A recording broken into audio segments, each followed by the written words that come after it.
everybody to come out to listen to me sit in here and talk about my pet project for the year. Well, kind of pet project, but not quite. My name is Adam Compton. Some of you probably have seen me before. Some of you probably haven't.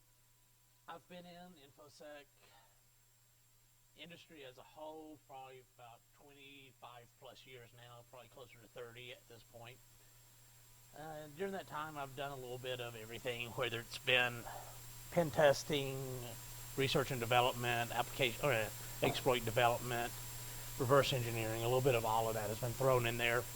And throughout all of that, my primary workspace has usually been a Linux terminal of some kind, whether that or Unix, Linux.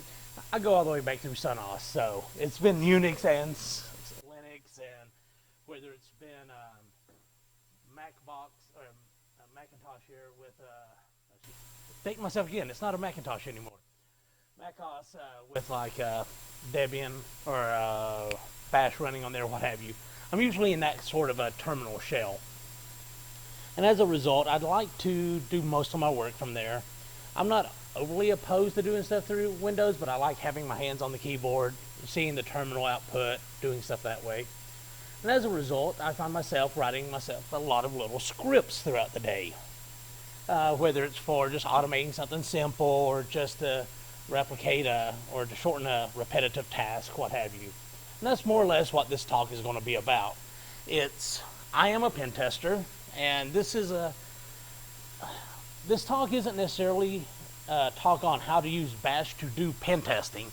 It's how to use Bash to make pen testing easier. Covering your butt, making sure that you have all the logs you need, making sure you can automate some of the simple things of that nature. Just trying to set everything straightforward there for everybody. If anybody has any questions as we go through this, please feel free to raise your hand. We don't have that many people in here today, so yes. They will be probably out on my website, but I'll post something out there. Yes. And there it goes.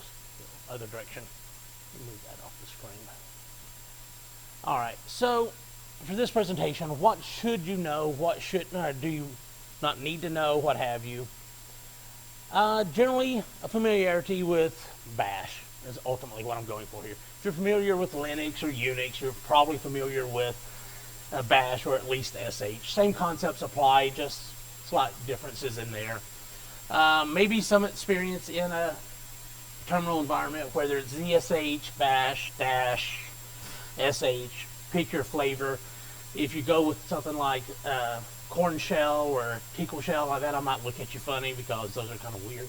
C Shell even, that's the odd one out there, but there's so many out there. But Bash is my go-to. It's been around most of my career, and I've been just using it, and I still install it over top of, like, if I get a machine that has ZSH on there, I change it to Bash. Just, I like it better.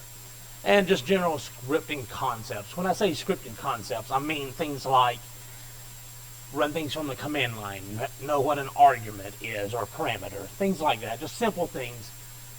It's not that complex of terminology, but just helps to not get confused as we're going through. So exactly what is Bash? A little bit of history here. In the way back times, there was this thing called Shell, SH. People liked it. It was very POSIX compliant, all that. And then people wanted a little more functionality, things with lists and arrays and other fun things. So we got Born Again Shell, or Bash. It's been around for a long time now, and we're up to version 5.4, 5.3, something like that now. Even though if you have a Mac and you have OS X running on there, or macOS running on there, and you go to Bash, it's running version like 3.4 or something like that. It's a little dated. I tend to replace it with at least the 4.x and above. It's on most Unix systems by default out there. It's probably your default shell on most of them. You can probably, if it isn't, it's easily replaced. Like I said, I replace it on my Mac. It's actually used on a lot of embedded systems too, I've found. You can use it in WSL for Windows, bunch of places. And it's really good at scripting because it's the shell. It's effectively your shell. You're just using shell commands and functionality built into it to automate some things. And that's where the key is the automation that I'm going to be talking about in a moment. What isn't it the greatest at, and probably why you shouldn't use it in some cases? If you're wanting really, really complex data structures, it's probably not your best choice. You can absolutely do it in there. I've seen people do full-on object-oriented programming in Bash. It's not easy, and it's not really readable, but you can do it. I've done very limited experience in that myself, but it's probably not your best solution for that. If you wanted something with a really good GUI output and all that, again, probably not your best solution. If you want a text user interface, absolutely go with it. There's all kind of libraries for that. And in general, the built-in logging for it, the logging in Bash is not the greatest out the gate. It's all there, and you can enable it and tweak it and all that, and I'm going to be talking about that later, but just out the gate, the logging is a little lackluster. You have standard error and standard out. That's about it. But you can enable all kind of other features and whatnot, and I will be going through that. So where's Bash? I've talked about this a little bit. It's on all Linux systems, predominantly most Unix systems, unless you're running into like an old AIX or digital Unix or something like that. You might not have Bash on there, but most of everything you learn about Bash will work in Shell or SH. You got a few caveats in there. Like I said, macOS uses it, but it defaults to ZSH now. You can easily switch it back over to Bash and be one of the cool kids. I mean, honestly, the reason I've talked to people that they like ZSH is that it does all these fancy things. I'm like, but all those can be enabled in Bash. They're just not enabled by default or whatever, but that's fine. So why bother with Bash scripting in a pen test? If you just got out of the keynote over there this morning, the reasons I'm giving are pretty much the same reasons he decided to use automation and everything in his. It automates the mundane. You can go in there and you can say, okay, this is a task I'm doing over and over all the time. When I first start doing an internal pen test or an external pen test, I want to do these 7 things. Well, automate that. If it's a known path that you're going to be doing, or some regular parsing or regular expression matching you're going to be doing, just write it down and have it do it for you. That way you don't have to remember it. You don't have to fat finger something. You don't have to forget something along the way. It helps, what is the term that we were using? Well, it helps with consistency and accuracy and repeatability, all of that. And it helps you free you up for what little bit of time that does save. That does save you some time that you can then focus on the more complex aspects of a penetration test or any assessment that you're doing. I have scripts that I use for wireless assessments, for social engineering, for pen tests, for vuln assessments, validation assessments. I have scripts that I use for all of it. But the main reason I do that is if I find myself redoing the same task over and over multiple times, I tend to find a way to try to automate that if I can. When I say automate, it's not going to be exactly write a file that says run command A, command B, command C. I might take the output of command A, parse it a little bit, pull out some useful information, use that as an input for command B. If the output of that is A, then do this. If it's B, then this. Some basic scripting in there, but it's a common workflow. If you have a workflow that you use for something, probably can be automated. The general response to that is, can you automate a whole pen test? My honest answer is yes, but not easily with today's technology, with our abilities. There's always going to be that new thing that pops up. You're never going to get 100% coverage, but you can definitely probably automate that 80% of it and leave you open to focus on the more challenging technical aspects. But that's the thing is, this is great for automation, accuracy, repeatability, all of that. And it comes in a lifesaver for logging. That's my #1 use for it outside of just automating the simple things. As a consultant, my #1 thing is that report that I give to the customer. It doesn't matter what all I did in the engagement. If I don't have that report, it doesn't matter. Unless, of course, I crash everything. That kind of matters. But that goes into my other togs with fails. But that's a whole different story. Let's keep it back on this. So, that reporting. Part of the reporting is proof, or screenshots, or logs, or whatever you want to call it. I've been bitten by that so many times over the years, whether I didn't capture a particular log, or I didn't get a screenshot, or I got the wrong screenshot, or the screenshot got corrupted, or I cropped it too much and I want the original now. And so I now am a little bit on the obsessive compulsive side of it on my logging, and every command I can that has a built-in output feature for it, I tend to use that. If it's on the command line, I tend to use a command that we'll talk about here in a minute called T. All it does is it takes standard out, still allows it to go to the screen, but it also sends it to a file that you specify. If I'm using something like tmux or screen or something like that, I tend to enable logging on that. If I'm in Metasploit, I tend to enable the spool command. I like logs. I log everything. And I even have a special logging for the history file and stuff like that. And we'll get into all of that here in a second. But I like doing all of that so that I can always go back and say, hey, I need a better screenshot. Or I don't have to worry about the screenshots as I'm going through it because I know I have the logs, so I can go back and get them later. Or a customer comes back, or my boss or whoever says, this one looks a little fuzzy, or you did this, can you get a better one? I'm like, yeah, I can, because I have it all. So, jumping on down. The obligatory hello world. One of the most basic bash scripts you'll ever see. Because it does illustrate a couple of things right off the bat, though.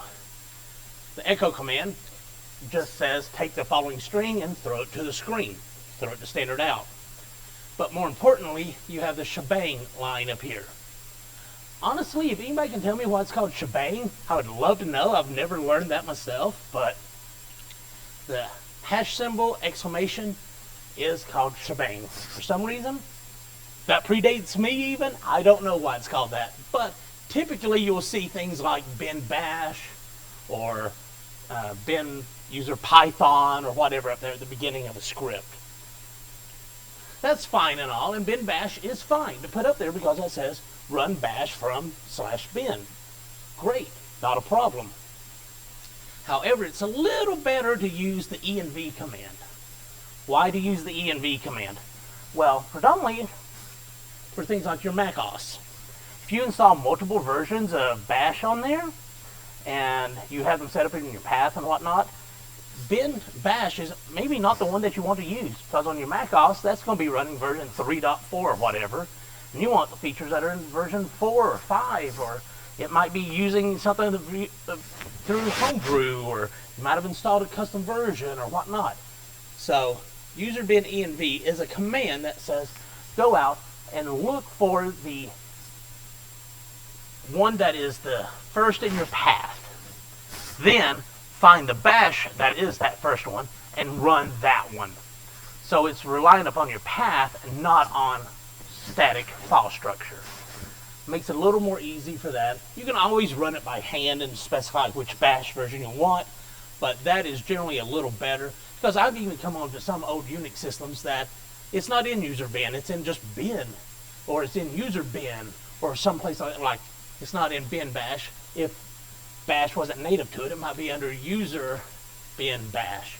So it just helps with compatibility across the space.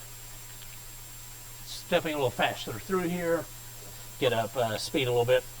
What are some of the things you need to know to do some automation? Well, you have your shebang at the top, I said. You have variables, places to store information, functions. It's programming, scripting. If you're going to reuse the same set of commands over and over, just make a function out of it so you can just call it once. Saves you some space. Loops, same thing. If you want to do something 5 times, just put it in a loop to run for 1 through 5, or loop over a file, or loop over contents, or what have you. File I/O, input, output, standard in, standard out, file in, file out, things of that nature. One of the simplest things you're going to find yourself doing a lot too is reading in from a file and doing something with that. This is an example that you'll probably never do, but it illustrates some of the things that you can do. First of all, you're going to have a while read. This says while read, and read from the file that's being piped in. There's other ways you can do this. You can do it with the cat command. You can do a lot of things. There's a ongoing meme, I think it's called like "Don't kill the cat" or something like that. Stop abusing cat. So it's not the best way to do it. This is a more accepted, proper way to do it, I've been told. So while read -RIP. That says while reading from this file, each line gets stored as an IP variable. Then you do the following command. In this case, I'm just running nmap on that IP. This is why this isn't something you typically do, but you could use it to run like NSLOOKUP or something like that on it, something that can accept a file. And then when you're done doing all those commands, you just type the done command and done. This is a simple loop. I use versions of this loop a billion times probably over all of my scripts I've done. That's probably not a hyperbole either. I've used the while loop so much. But it's very common because you're going to be reading the output of a command, or you're going to be reading in from a file, or you're going to be reading in from a list, and you're going to be doing something for every element of there. And this is a common building block that you're going to use. By itself doesn't look like much, but chained together with other commands comes in very handy. Another thing you're going to do is grep. You're going to use grep, most likely, for pulling information out of a string, what have you, or out of a file. In this case, we're pulling it out of a file. Sed, awk, trim, all those are other commands you can do. And this is just an example of some of the things you can do here. Like we've got a little script. It takes in a target, $1. $1 is your first argument on the command line. If I call this script bob.sh, you would say bob.sh and then give it a file name, and it's going to read that in as your, or an IP I should say in this case, 127.0.0.1 or something like that. It's going to take that and set that as your target. Next, it's going to make a temp file. I see a lot of people, when I jump on GitHub or see people writing scripts, they make temp files.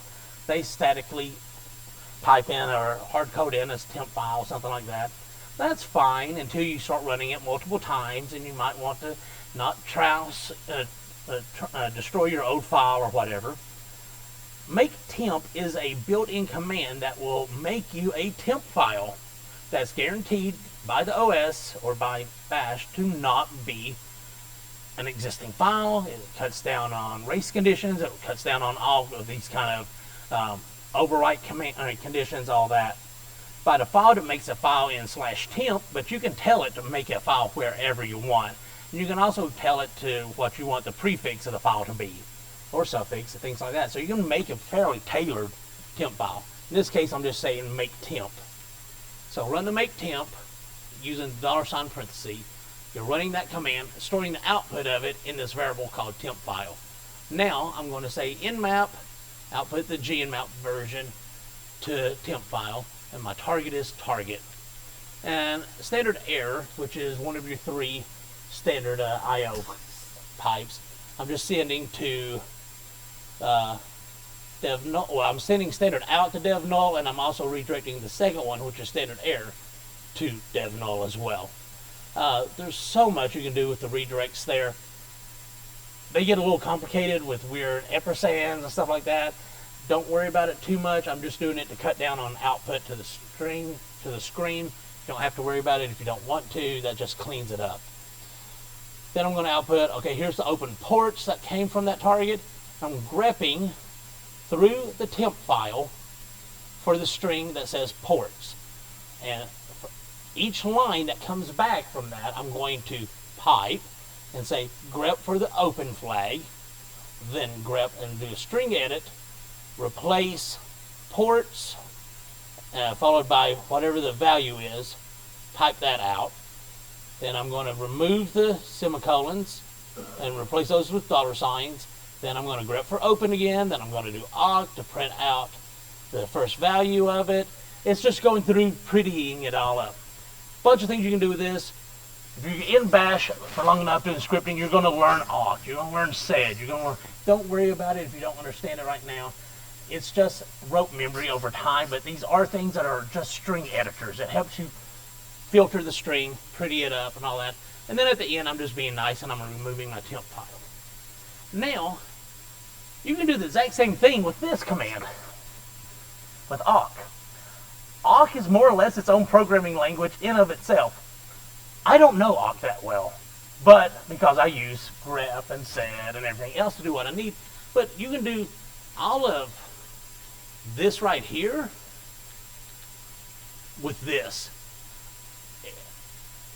If you're the masochist who likes to do that, more power to you.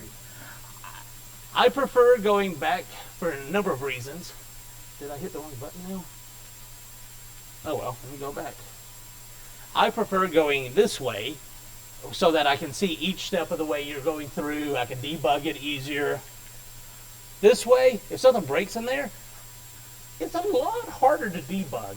I'm a simple man. I like debugging things. And my debugging, honestly, for most time is print 1 or print error or something like that in my command. But hey, more power to you. It's just an example of some of the things that we tend to do a lot. And what did I do? Broke my terminal. All right. Moving on down. Let me see. Is that working again? Nope. Okay, I got it working again. All right. So I mentioned before logging, all that. Speeding up a little bit here. You have a command called T. I typically do that with a -A in there, which says append. Doesn't really matter that much if you're not concerned about overwriting previous data. But if you want to have it, that's fine. Realistically, you could easily do that make temp command. Use that as your T output. That way you don't have to worry about overwriting. You can just do T-A into that output. But in this case, you're running the whois command, taking the output of that, and it's displaying it to the screen, as you would expect. But it's the pipe, and then I'm passing it to T. Like I said, T is effectively you're making it like a T intersection. It's coming in, going straight on to centered out, but it's also redirecting the output to this file. So it's easy to maintain an output while you do that. You can do the same thing with a greater than symbol, and that redirects all output, all centered out to that file, but you don't get to see it anymore. This way you still get to see it, and it goes to the file. Helps out with visibility for those of us who are very visual learners and whatnot. One thing I did want to call out here is make dir-p. That is a great little command, that -p part of it. If you're wanting to make sure that this long subdirectory, nested subdirectory exists, and you don't want to check each level of it, you just say make dir that full path, and it says if any point in there that subdirectory doesn't exist, go ahead and make it in any subsequent subdirectories necessary. So it makes sure that entire path exists. And if it already does exist, it goes, okay, I'm good. So anytime I'm going to be using a directory, I tend to do the make dir-p and first just to make sure it exists, especially if it's like an output file or something like that. Just a little lesson learned. Oh, get into some of my weird stuff that I do in my Bash RC now. If you're going to be living in Bash very much, you're going to learn that there's a couple of files that you're going to be referencing a lot, or it's going to be the keys to the kingdom. And that's going to be like .bash rc in your home directory. Or .bash profile, depending on how yours is set up. But in there, it's going to define like what your history file is going to be, any environmental variables, what your path is, stuff like that. One thing you can also do is add extra code in there to do various things. This is an older way that I used to do some of my history files, but it still works. It's just not my current way I'm doing it. But what this does is it says if this variable exists, and honestly that variable should only exist if you're actively inside a tmux session. Tmux and screen are terminal emulators, multiplexers technically, so that you can have in one window on your screen, you could say screen and then like -s and then a string, and it'll make a virtual terminal for you that you can do stuff in. You can exit out, jump back in. Comes in very handy if you're prone to being on VPNs or SSH sessions that crash a lot. Running things from just the straight terminal, you might lose that if you lose your connection. However, if you're running it in a screen session or a TMUX session, those persist in the background and they'll keep on running and you can reconnect and you didn't lose anything. That's just a reason I'm using them for the most part. Well, I started using them, that is. Use them for a number of reasons now. But the TMUX flag there, that variable, should only exist if you're actively in a TMUX session. Likewise, the $STY should only exist if you're in a GNU screen session. So what I'm doing here is, if I'm in a TMUX or screen, I'm going to do something similar. I'm going to try to grab what the session name is. There's a way you can do it there in TMUX. There's a way you can do it in screen. Then I'm going to make a new history file. The hist file is a variable that says where your history file exists.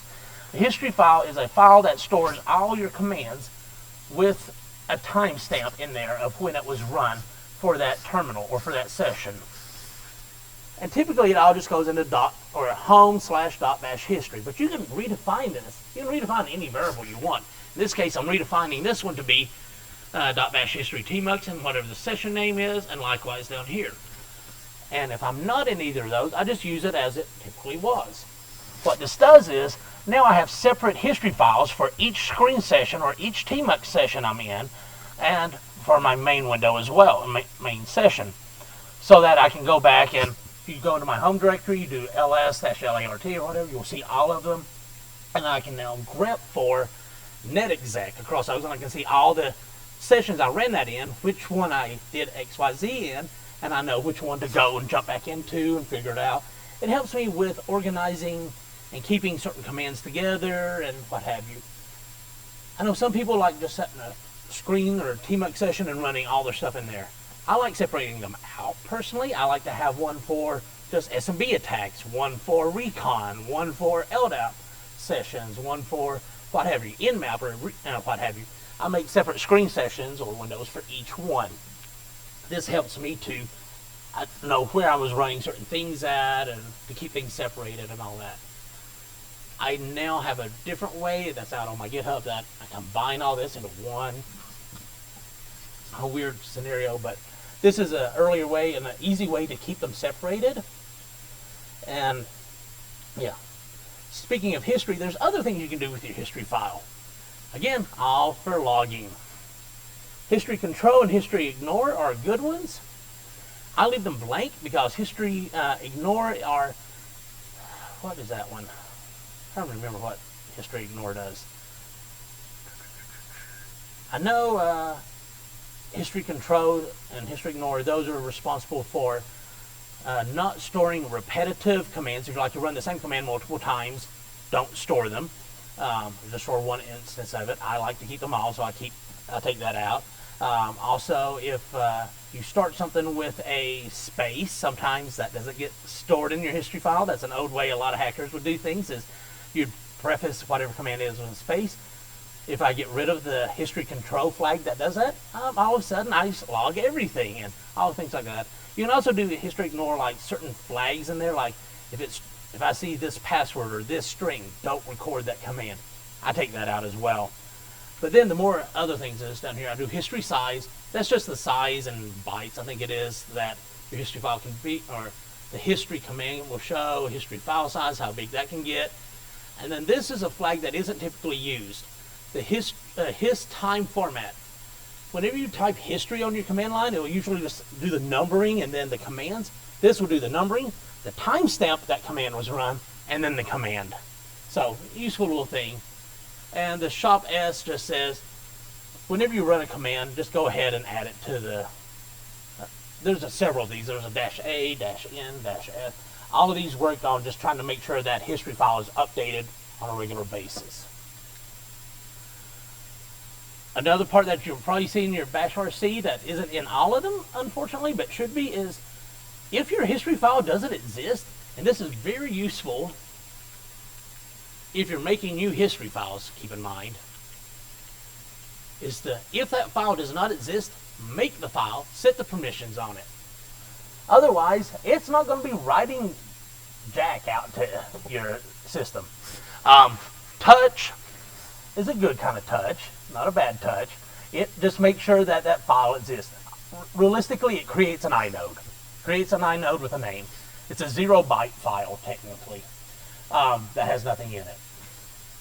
Chmod, that just says change the owners and who has access and modify rights and all that to that file. There's a whole lecture on file permissions in Linux. Keep in mind that the first value is for owner, group, and world. So the owner in this case, 6 is read and write, no execute. And then group has no permissions and world has no permissions. So only the owner has the ability to read and write to it. And if that was a 7, I have seen that before. That means that anything that's in your history file, you can basically run the history file and any commands that are in there will be executed. That is bad. Don't do that. I've actually compromised systems because of that before. It's kind of weird. I don't know why they had them set up that way. But a few others here, like you have the history-A, history-N, history-W. This is what I was talking about. The -A just says append all new entries to the history file right away. -N says if you're not doing the multiple history files for different sessions, if you have multiple sessions running, the -N says update them all to the history file right away, but put them all together. And the -W is merge memory and file system history concepts together, so that if for some reason you're running your commands and you lose your session all of a sudden, or you lose your screen or what have you, that last command might not be written to the history file based on timing and all that. This just says that as soon as the system sees that it's been issued, write it. So make sure everything is written out. And this prompt command. This is something, if you're going to be editing your bash environment a lot, you might come across. This is, prompt command says, run this anytime the prompt is displayed, or you're issuing the prompt. I'm just taking whatever the prompt command is and appending history sync command. My history sync command is that. So do all your normal stuff with the prompt, and then do that. So on every prompt, every line, I issue that. So does it slow it down? If I was running on an old 8086 or something like that, yes, it would slow it down. Now, if you're able to notice that slowdown, you're doing way more time-sensitive information than I am. So if you're in that kind of environment, maybe not do that, but all right. So let's actually get into some realistic automation processes here. Okay. The goal here is to run nmap, take the output of nmap, feed it into Metasploit, take the output of Metasploit, and store it somewhere. So let's start with Metasploit. I know this is about bash, but I have to throw a little bit of Metasploit RC files in here. And Metasploit RC files can be as simple as run this command, run this command, run this, like use this, set our host, and run. That's not very scriptable. Using embedded Ruby in RC scripts is scriptable and automated. So this is an RC file that I have embedded Ruby in. In here I have saying that whatever the module path is, that's the module I want to run. If I have a user file, a password file, and an rhost file, that's where that's any usernames I want to guess, any passwords for those users, and my list of affected hosts, potentially, that I want to read in. There's a bunch of stuff I'm doing in there. Don't worry about it right now. We'll get back to that. Then you can do self.run single or just run single. Use that module, set the user file.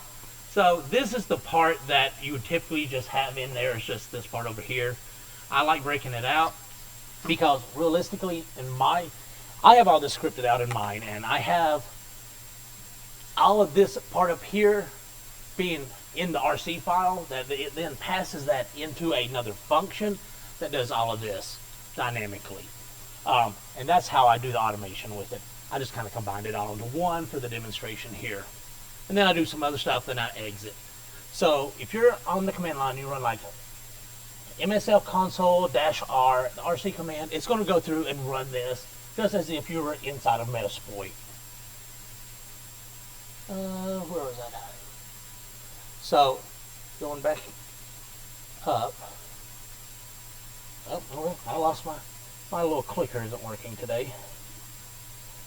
Going back up to this little spot right there, I would put in there like the T directory if I'm wanting to. I'm not running T, but it's my log directory. Realistically, you could call it logdir. The log path is going to be whatever that directory is, plus the module name. And then before I actually run any of the use and the set rhost and all that, I set spooling. Then when I'm done, I turn spooling off. That is just Metasploit's way of logging everything that would be typically displayed to the terminal. It's Metasploit's version of the T command, effectively. Display it to the screen and also write all this out to this particular file. It does write it out to somewhere in its own structure and all that, a lot of output, but I like having this particular output written to a file that I know where it is, that I can base other automations off of. Then I have so we'll keep that in our back pocket, we'll come back to it. That was the RC file. But right now we have a bash script here we're going to go through that is setting an output file, that file right there. This is going to be the parsing an nmap, effectively. If that file exists, I want to truncate it. Doing the greater than and that on a line by itself will truncate the file. So, quick way just to delete a file. Instead of doing like delete and touch, you can just do that one line. So now I'm going to go through and I'm going to search in my current directory and all subsequent subdirectories for any file named .gnmap. I'm going to read in each of those files, or where is that? No, right here. I'm going to read in, while read in from the file, I'm going to do, the find command gives you a list of files. I'm going to read in from that file, for each file, I'm grepping for the 1433 OpenTCP. If you're familiar with any of the gnmap output files, the greppable nmap, that's a way that it just flags if that is an open port. I'm going to pull that out, and then I'm going to pull out the second value of that line, and I'm just going to dump that out into this output file. The second value of that line is the IP. Third value would be the FQDN, the DNS name of it, but I'm just caring about the first one just as a demo. Dump that out, and then I'm going to sort and unique and write it back to itself. Yes, you can do that, of that file. That way I just have one instance of each IP in there. Maybe I ran a nmap multiple times on the same host, so there's multiple iterations in there. This way I just unique it, sort it, and or unique it and write it back out and sort it, yeah. So now I have a file called root 1433.txt of just IPs sorted unique. That should have port 1433 open. So now we can run the nmap scans, generate gnmap files. That script right there that we just ran is this one right here. Build that list. It creates that file.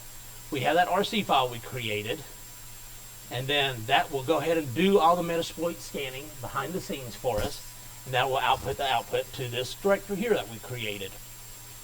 And that is one of, so I would probably have an overall script that would do something like this. This would be either running it by hand, or I'd write another automation that would run this as well. That would run that, build this list on that directory, whichever directory I specify. Make sure the logs directory exists. And then I would run MSL console-r-q just says be quiet. I don't want to see the output, just write it out. And it runs that, and then I also T the output to another file, just because, hey, why not? It's not costing me anything other than a few bytes of disk space.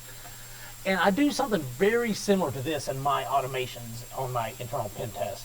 Externals too, but predominantly internals. I have a script that goes in there. I have a file called targets.txt in a known directory.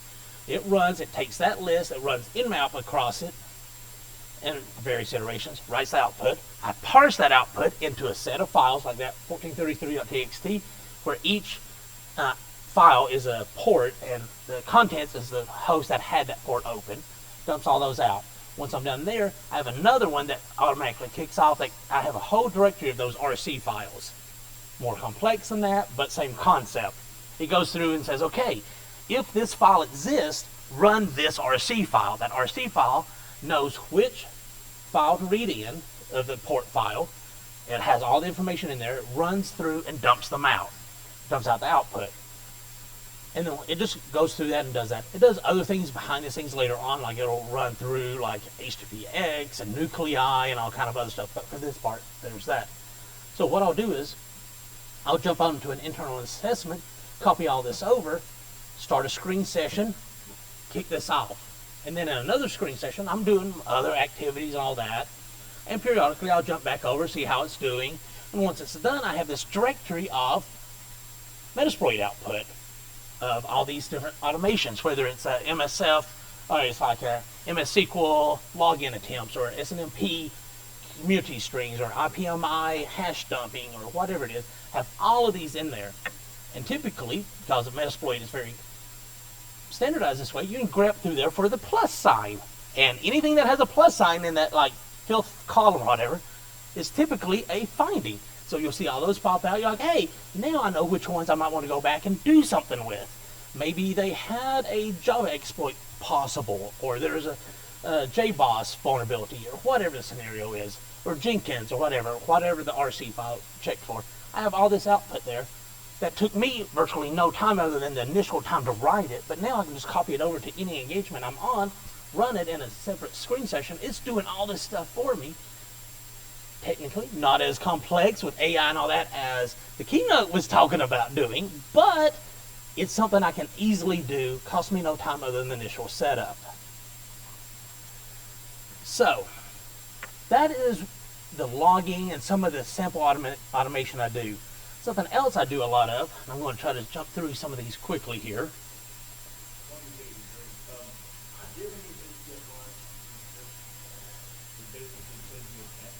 No, I have not. Because most of the time I'm on customers' networks. I try to minimize my communication off their network. So, oh, that'd be nice. Yeah. That's awesome. I might have to look into that, but no, I haven't tried that. Something I have started doing though is because I have all this output coming out through the automations and all that. I've always wanted to try to automate some screenshots in there as well. There's various different ways you can try to do this, but I found recently a Golang command called, or tool called Freeze, F-R-E-E-Z-E, I think it is. You can basically feed it a ANSI or a text file, an ANSI color-coded file, a Python file, whatever. And it assumes it's going to be ANSI color-coded, but if it isn't, you can tell it what language it is, Python, Ruby, whatever. And it will generate a PNG file of that with proper color coding and everything. So you can just take that, drop that into a report, what have you. You might want to edit it, blur out any passwords or anything that might be in there, but I've been currently going down that, but the texting is a good one. Something else I find myself doing a lot because I'm getting old and forgetful and not remembering where I am, I modify my prompt heavily. This is an example of what my prompt kind of looks like. In there I have a number of things, the date, time, because, well, that's generally useful. If I'm in a screen or TMUX session, it tells me which one I'm in. I don't like the little banner at the bottom. Sorry, that's just not me. If I have a Kerberos ticket exported, like if I'm doing Kerberos authentication via NetExec or any of the IAM packet tools or anything like that, like you export or a KRB5CC name or something like that, I'd have multiple of those exported across multiple screen sessions that I don't know which one I have exported. I know now which one I have exported. If I'm in a Git repo, like in a directory, I know that. I have a few other ones in there that tell me if I'm in a Python virtual environment and a bunch of other things I have in there. And then finally, who I am, what the system is, and what the path. So all of this is relatively easy to get to. You just have to write a little bit of functions in your bash RC or a separate file that gets called. Date timestamp, easy enough to generate. If I'm in a TMUX, I'll make sure I set my session name in there. All this bracket /e, bracket 33M, that's just ANSI color codes. I don't know what colors are which off the top of my head. I have a little cheat sheet I have on my desk there that tells me 33 is purple, 31 is red, or whatever it is. I don't remember that. I don't have to. I have cheat sheets. But yeah, that just goes through and does that. If it's screen session, same thing. So I'm just building up, like here, what the session stores that host string now. Session variable stores that host string. KRB5CC is if the KRB5CC name variable exists, then I flag this, and there I'm just saying it's present, but realistically I'm going to put what variable is in there. I don't know why I changed. Oh well, that's a mistake in my slide, but typically I wouldn't just have present, I'd have the actual KRB5CC name in there. If I'm the whole little GitHub or Git repo one, I don't know everything that's in there. I just copy and pasted that from the actual Git bash prompt one, so they provide you a nice one on that one. And then I've stored all that in a function called a bash generate or something like that, or custom pentest prompt is what I call it. It's a little function. At the very end of that, so starting here, it starts a function at the top. This is all the content of the function. This is content of a function. And the function ends right here with the last line being PS1 equals date, time, session, KRB5CC name, Git repo, and then the new line, user, host, directory, working directory, and what have you. Then I have that prompt command again, like I said before, that I had with the history and all that. Prompt command is very critical for the way that your prompt shows and what runs on every prompt display. You could do that whole thing here, like just pin this at the end of prompt or at the beginning of prompt or what have you, but I'm just saying my prompt is going to be whatever custom prompt, or custom pentest prompt generates. This is very trimmed down. Don't use this exactly. You'll probably be clearing some other things out of your prompt and all that, but it gives you an idea of the kind of things you can do with it. And then whenever I run that and I'm on a new line, I get this prompt come up. And if I don't have anything exported, that just doesn't exist. It takes that out. If I'm not in a screen session, that section doesn't display, because it only displays it if I'm in one of those or I have that exported. So it helps me see my prompt a lot better. So let's jump on down here, back to here. So a few bonus ideas you can do. You can throw in there, like it's easy enough with that /$, whether you're root or non-root privileged. One thing I actually do use in there a lot, because I do a lot of remote and pen tests and what have you, what my current IP is.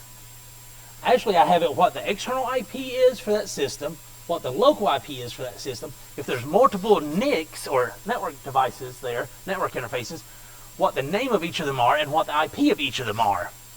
That way, because some tools need to know what the network interface is, and I have it right there, and what the IP is. Python VNVs, and yes, you can put emojis in there. Why? I have no idea. Actually, I take that back. I have put it in there like a check mark or an X if I've got something enabled or disabled.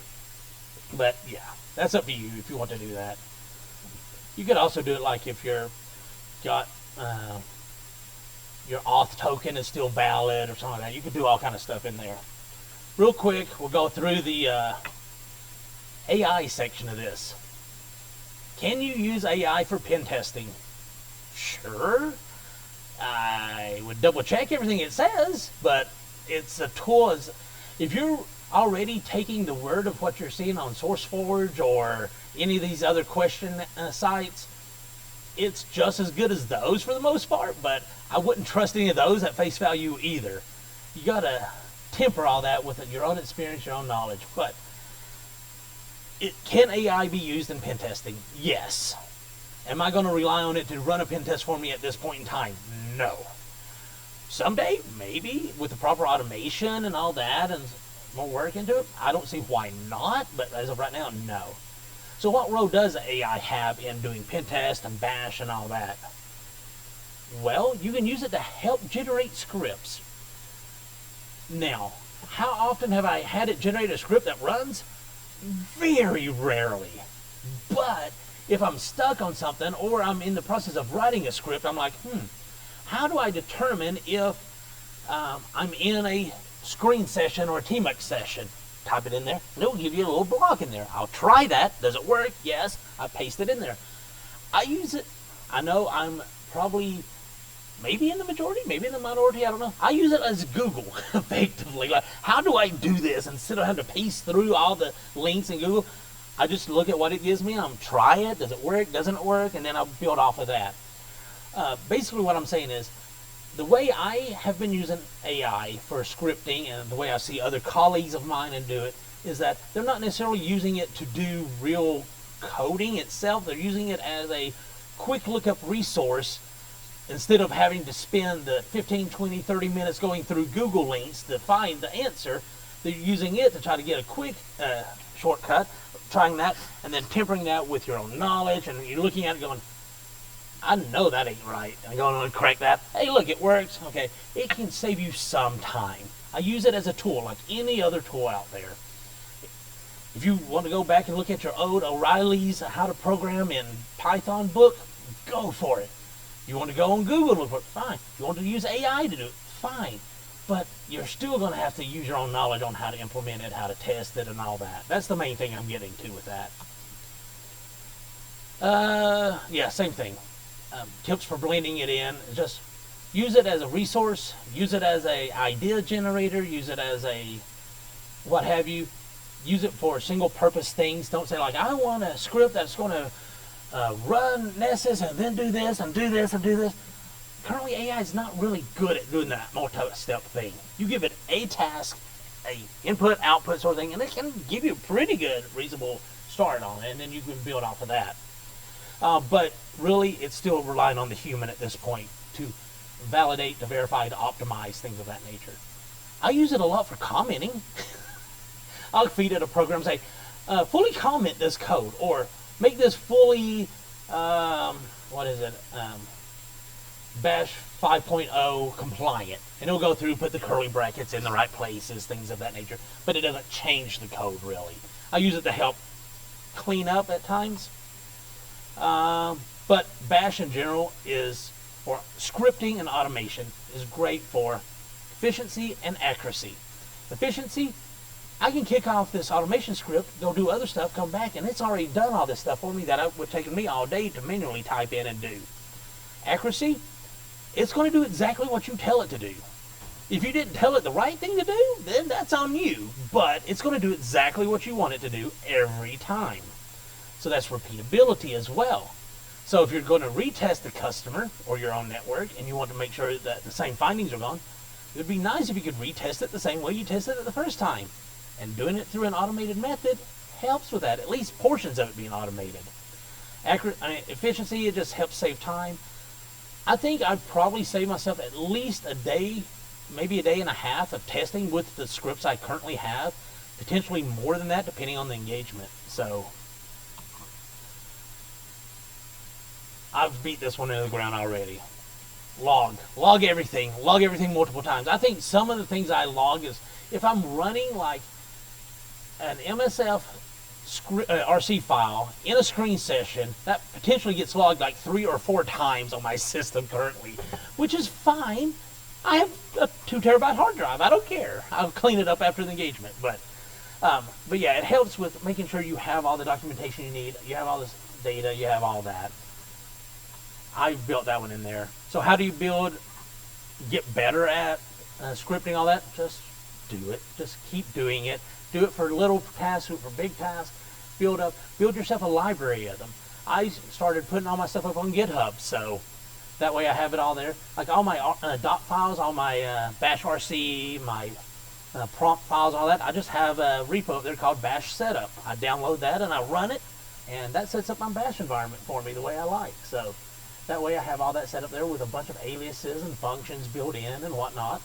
I actually have it all built up at the end of an engagement. I can run a command called end engagement. It goes through every one of my screen sessions, runs the history command, shuts down the screen session, takes my whole data directory I generate, gzips that all up, and puts it in a nice path for me that I can download over SCP or something and be done and have it all cleaned up and at the end. But yeah, it's little things like that. You're not looking to replace the human and the entire pen test. You're looking to replace all the mundanity, all the repetitiveness, all the simple things that you don't want to focus on. Things that you just want to, like, I just want that done because I know it has to be done that same way almost every time. So we have a few minutes left. Not really, but I will be around for a while. If anybody has any questions, comments, concerns, anything you want to talk about, I'll throw that back up there real quick for everybody to look at. That's where you can reach me at. Sorry that I went a little long. I got off on tangents. My bad. I tend to do that. So if anybody has any questions or wants to run me down here in a minute, either reach out to me or catch me here in the hallway in a second, or while I'm packing up here before the next person shows up, I'll be happy to answer what questions I can in here. So thank you all for coming out.